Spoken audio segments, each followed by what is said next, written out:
YCP parliamentary party సమావేశం ముగిసింది. Tadepalli YCP కార్యాలయంలో జగన్ అధ్యక్షతన ఈ మీటింగ్ జరిగింది. సమావేశానికి వైసీపీ ఎంపీలు అవినాష్ రెడ్డి, మిథున్ రెడ్డి, గురుమూర్తి, తనూజారాణి, వైవి సుబ్బారెడ్డి, మల్లికార్జునారెడ్డి, గొల్ల బాబురావు హాజరయ్యారు. పార్లమెంట్ ఉభయ సభల్లో అనుసరించాల్సిన వ్యూహాలపై సమావేశంలో చర్చించారు. మహిళా రిజర్వేషన్, డీలిమిటేషన్ బిల్లుకు మద్దతు ఇవ్వాలని నిర్ణయించారు. సోషల్ మీడియాపై అక్రమ కేసులు, అమరావతిలో అవినీతిని పార్లమెంటులో ప్రస్తావించాలని నిర్ణయించారు.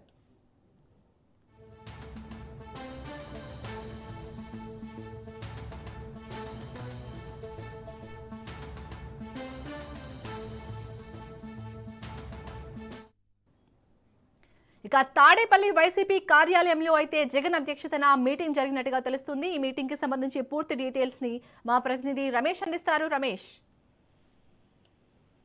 శాలిని, ఈ రోజు వైసీపీ అధినేత జగన్మోహన్ రెడ్డి అధ్యక్షతన వైఎస్ఆర్ కాంగ్రెస్ పార్టీ ఎంపీల సమావేశం పార్టీ కేంద్ర కార్యాలయంలో జరిగింది. ఈ సమావేశంలో నెల 20వ తేదీ నుంచి ప్రారంభం కానున్నటువంటి పార్లమెంట్ సమావేశాల్లో అనుసరించాల్సిన వ్యూహానికి సంబంధించి జగన్మోహన్ రెడ్డి పార్టీ ఎంపీలకు దిశానిర్దేశం చేశారు.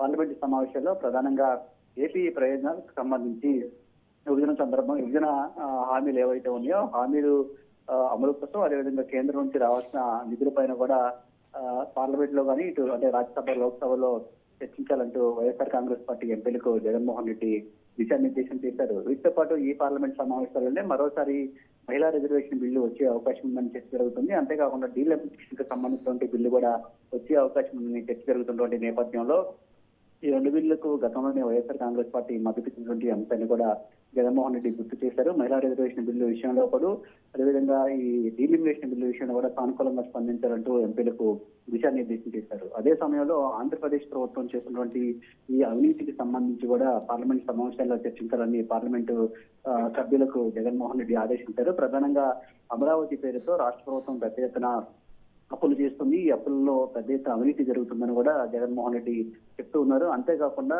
ఈ భూసేకరణ, భూ సమీకరణ పేరుతో కూడా రైతులను ఇబ్బందులు పెట్టి భూములు లాక్కుంటున్నటువంటి వైనం ఏదైతే ఉందో దీనిపైన కూడా పార్లమెంట్ సమావేశాల్లో చర్చించాలని కూడా జగన్ పార్టీ ఎంపీలకు ఆదేశించారు. మరోవైపు కూటమి ప్రభుత్వం అధికారంలోకి వచ్చిన తర్వాత వైఎస్ఆర్ కాంగ్రెస్ పార్టీకి సంబంధించిన నేతలు కావచ్చు, సోషల్ మీడియాలో ఎవరైతే ప్రభుత్వానికి వ్యతిరేకంగా పోస్టు పెడుతూ ఉన్నారు, వీరందరిపైన కూడా అక్రమ కేసులు పెడుతూ ఉన్నారు. ఈ అక్రమ కేసుల అంశాన్ని కూడా కేంద్రం దృష్టికి తీసుకెళ్లాలని కూడా జగన్మోహన్ రెడ్డి పార్టీ ఎంపీలకు సూచించారు.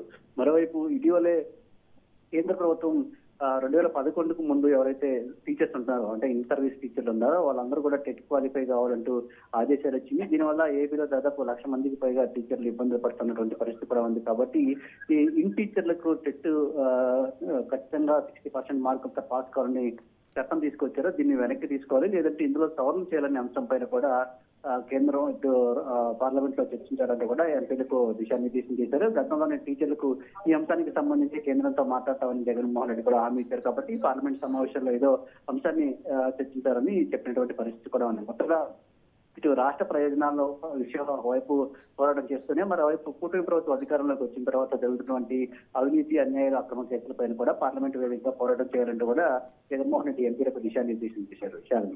Right, thank you Ramesh.